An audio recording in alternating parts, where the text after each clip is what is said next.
Buddhāvataṃsaka Sutra. Book 20. Eulogies in the Palace of the Suyama Heaven. Then, due to the spiritual force of the Buddha, a great enlightening being from each of the 10 directions, each accompanied by as many enlightening beings as atoms in a Buddha land, came from beyond as many lands as atoms in 100,000 Buddha lands, and gathered in an assembly. The names of those great enlightening beings were, Forest of Virtues, Forest of Wisdom, Forest of Victory, Forest of Fearlessness, Forest of Conscience, Forest of Energy, Forest of Power, Forest of Practice, Forest of Awareness, Forest of Knowledge. The lands which these enlightening beings came from were called Intimate Wisdom, Symbolic Wisdom, Jewel Wisdom, Supreme Wisdom, Lamp Wisdom, Adamantine Wisdom, Peaceful Wisdom, Sun Wisdom, Clear Wisdom, Pure Wisdom. These enlightening beings had each purely cultivated religious practice in the company of a Buddha. The names of those Buddhas were Eternal I, Invincible I, Non-Dwelling I, Imperturbable I, Divine I, Eye of Liberation, I Comprehending Truth, I Understanding Forms, Supreme I, Violet I. Having come to the Buddha, these enlightening beings bowed at the Buddha's feet, then each made jewel bank lion seats in their respective directions and sat thereupon. As in this world enlightening beings gathered this way in the Suyama Heaven, so did this also take place in all worlds. The names of the enlightening beings, their worlds, and the Buddhas they associated with, were all the same. Then the world-honored one emanated from the top of his feet 10 trillion beams of light of wonderful hues, illumining the 10 directions. The Buddhas and congregations in the palaces of the Suyama Heavens in all worlds were made clearly visible.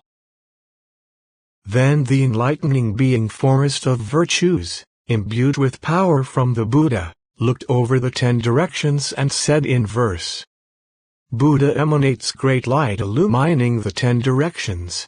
All see the honored one of heaven and earth freely, without obstruction. Buddha sits in the Suyama Palace yet pervades all worlds in the cosmos. This phenomenon is most extraordinary, wondered at by the world. The king of the Suyama Heaven has praised 10 Buddhas in verse. What is seen in this assembly is all the same everywhere.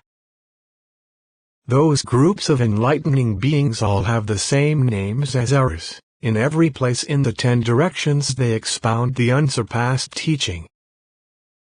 The worlds from which they come are also the same in name as ours. Each of them have, with their Buddhas, perfected religious practice. The names of each of those Buddhas are also the same as of ours. Their countries are rich and happy, their spiritual powers are autonomous. Everywhere in the 10 directions they think the Buddha is there. Some see him in the human world, some see him in heaven. The Buddha abides everywhere in all the various lands. We now see the Buddha in this celestial court. He made a vow of enlightenment that extended to every world in the cosmos. This is why Buddha's power pervades all inconceivably. Leaving behind worldly desires he fulfilled boundless virtue. Therefore he gained spiritual power and is seen by all beings. He traverses all worlds in the cosmos like space, with no obstruction. One body, infinite bodies. His form cannot be grasped. Buddha's virtues are boundless. How could they be measured? Neither abiding nor leaving, he permeates the cosmos. Then the enlightening being Forest of Wisdom, empowered by the Buddha, looked over the 10 directions and said in verse, The great leader of the world, Supreme Honored One, free from defilement, is hard to get to meet even in countless eons. Buddha emits great light visible to all the world. Preaching extensively for the multitudes, he benefits all living beings. Buddha appears in the world removing the darkness of ignorance. Such a lamp of the world is rare and hard to get to behold. Having cultivated generosity, self-control, and patience, diligence and meditation, and ultimate transcendent wisdom, with them he lights the world. The Buddha has no peer. None comparable can be found. Without comprehending real truth, no one can perceive him. Buddha's body and psychic powers are inconceivably free, neither going nor coming. He speaks the truth to liberate. If any can see and hear the pure teacher of humans and gods, they'll leave forever the states of woe and cast off all miseries. For measureless, countless eons he cultivated enlightening practice. Who cannot know the meaning of this cannot attain Buddhahood. If one can know this meaning, one's virtues will surpass one who makes offerings to countless Buddhas for inconceivable eons. Even if one gives to a Buddha countless lands full of jewels, if one knows not this meaning, one never attains enlightenment. Then the enlightening being foremost of victory, imbued with power from the Buddha, looked over the 10 directions and said in verse, as in the summer months, with the sky clear and cloudless, the radiant sun blazes with light filling the 10 directions, that light boundless, impossible to measure even by those with eyes, let alone the blind. So are the Buddhas, their virtues are boundless. Even in inconceivable eons no one can know them in detail. All things have no provenance and no one can create them. There is nowhere whence they are born. They cannot be discriminated. All things have no provenance, therefore they have no birth. Because there is no birth, neither can extinction be found. All things are birthless and have no extinction either. Those who understand in this way will see the Buddha. Because things have no birth, their inherent nature is non-existent. One who analyzes and knows this will arrive at the profound truth. Because things have no inherent nature, no one can comprehend them. When understanding things in this way, ultimately nothing is understood. That which is said to have birth is to manifest lands. If one can know the nature of lands, one's mind will not be confused. Examining according to truth the nature of the world and lands, if one is able to know this, one can explain all things. Then the enlightening being foremost of fearlessness, by the power of the Buddha, looked over the 10 directions and said in verse, the Buddha's immense body reaches the extremities of the cosmos. Without leaving this seat it pervades all places. Whoever, hearing this teaching, respects and has faith in it, shall forever escape all the miseries of the states of woe. Even going to many worlds, uncountably numerous, single-mindedly desiring to hear of the powers of the Buddha, and such qualities of Buddhas, their unexcelled enlightenment, even wanting to hear for a moment, none is able to do so. If any in the past believed this aspect of Buddha, they have already become Buddhas and are lamps of the world. If any will get to hear of the Buddha's free powers, and having heard will believe, they too will become Buddhas. If any in the present can believe this teaching of Buddha, they will also become Buddhas and expound the teaching fearlessly. This teaching is hard to encounter even in countless eons. If any get to hear it, know it is the power of past vows. If any can accept and hold such teachings of Buddha, and, upholding them, spread them too, they will become Buddhas. How much the more so those who work diligently, firm of mind, not giving up, you should know such people will certainly attain enlightenment. Then the enlightening being foremost of conscience, empowered by the Buddha, looked over the 10 directions and said in verse, "If people get to hear this rare teaching of freedom and can produce a joyful mind, they'll soon remove the webs of doubt." The one who knows and sees all speaks these words himself. There's nothing the Buddha knows not, therefore he's inconceivable. Never from lack of wisdom has wisdom ever been born. Worldlings are always in the dark, and therefore none can produce it. Just as form and non-form are two and not one, so are knowledge and ignorance, they are essentially different. As signs and signlessness, birth, death and nirvana, are distinct and not the same, so are knowledge and nescience. When the world first comes to be, there's no sign of decay, so it is with knowledge and ignorance, their characteristics are not simultaneous. Like the enlightening being's first state of mind does not coexist with their final state of mind, so it is with knowledge and nescience, these two minds do not coexist.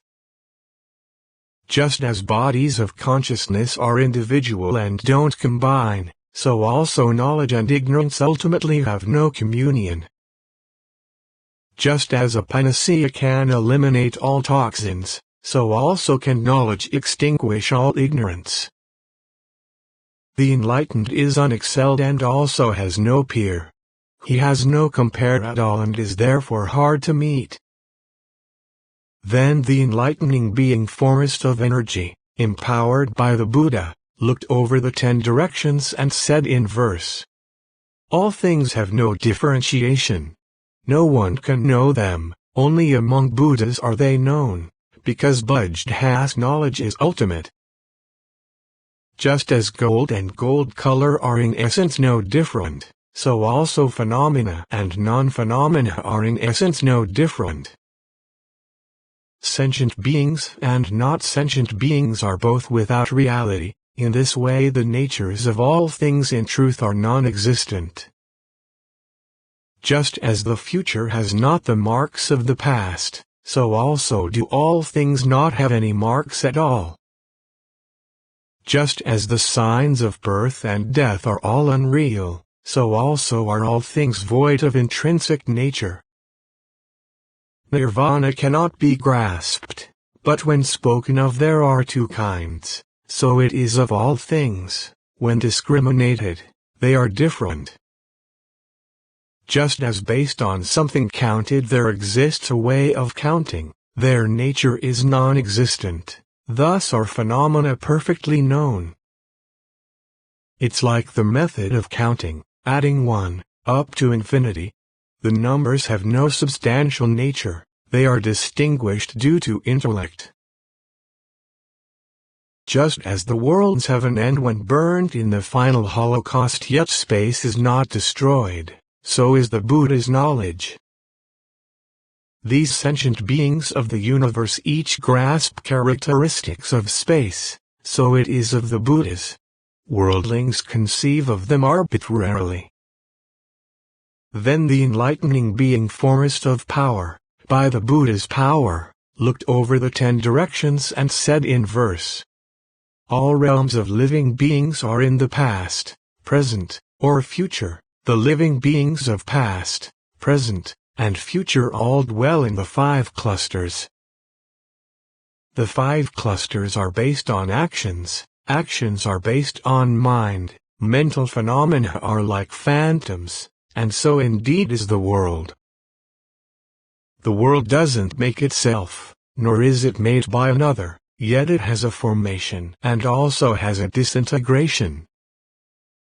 Though the world has a formation and a disintegration, one who understands the world would not speak this way. What is the world? What is not a world? World and not world are only distinctions of name. The 3 times and 5 clusters are called the world. Their extinction is not the world, thus they are just temporary names. How are the clusters explained? What nature do they have? The nature of the clusters is indestructible, so it is called unborn. Analyzing these clusters, their nature is fundamentally empty and nil. Because it is empty, it cannot be destroyed. This is the meaning of birthlessness. Since sentient beings are thus, so also are the Buddhas. Buddhas and Buddha teachings intrinsically have no existence. If any can know these things truly, without delusion, the one who knows and sees all will always be before them. Then the enlightening being foremost of practice, empowered by the Buddha, looked over the 10 directions and said in verse, as in all worlds all the solid elements have no independent existence yet are found everywhere, so also does the Buddha body pervade all worlds, its various physical forms without abode or origin. Just because of activities do we say the name living beings, and there is no action to be found apart from having being. The nature of action is fundamentally empty and nil, but is that on which beings are based, everywhere producing all physical forms, and yet coming from nowhere. This is the active power of forms, impossible to conceive. If one comprehends the basis, therein no object is seen. The Buddha body is also like this, it cannot be conceived. Its various physical forms appear in all lands in the cosmos. The body is not the Buddha, nor is Buddha a body, only reality is the body, permeating all things. If one can see the Buddha body, pure as the nature of reality, such a one has no doubt or confusion about the Buddha. If one sees all things as in essence like nirvana, this is seeing the enlightened ultimately without abode. If one cultivates right awareness and clearly sees true awakening, signless, without discrimination, this is an inheritor of truth. Then the enlightening being foremost of awareness, imbued with the power of Buddha, looked over the 10 directions and said in verse, it's like a painter spreading the various colors. Delusion grasps different forms but the elements have no distinctions. In the elements there's no form, and no form in the elements. And yet apart from the elements no form can be found. In the mind is no painting, in painting there is no mind. Yet not apart from mind is any painting to be found. That mind never stops, manifesting all forms, countless, inconceivably many, unknown to one another.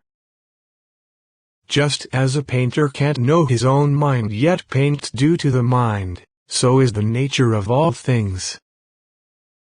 Mind is like an artist, able to paint the worlds, the 5 clusters all are born thence. There's nothing it doesn't make. As is the mind, so is the Buddha. As the Buddha, so living beings, know that Buddha and mind are in essence inexhaustible. If people know the actions of mind create all the worlds, they will see the Buddha and understand Buddha's true nature. Mind does not stay in the body, nor body stay in mind, yet it's able to perform Buddha work freely, without precedent. If people want to really know all Buddhas of all times, they should contemplate the nature of the cosmos, all is but mental construction. Then the enlightening being foremost of knowledge, receiving power from the Buddha, looked over the 10 directions and said in verse, the grasped cannot be grasped, the seen cannot be seen, the heard cannot be heard, the one mind is inconceivable. The finite and the infinite are both ungraspable. If any want to apprehend them, ultimately they apprehend nothing. To say what should not be said is self-deception. When one's own task is not complete, one cannot gladden others. Those who wish to laud the Buddha's boundless body of wondrous form could not express it fully even in countless aeons. Just as the wish-fulfilling jewel can manifest all colors, being colorless yet manifesting color, so are all the Buddhas. Also, like clear space is formless and invisible, and though it shows all forms none can see space, so it is with the Buddhas. They manifest infinite forms everywhere yet are not in the province of mental activity, so no one is able to see them. Though the Buddha's voice is heard, the sound is not the Buddha. And yet not apart from sound can the truly awake be known. Enlightenment has no coming or going. It's apart from all discriminations. How then can one say he is able to see it? The Buddhas have no doctrine. How could Buddha have any explanation? It is just in accord with one's own mind one thinks Buddha expounds such a doctrine. The end of Book 20.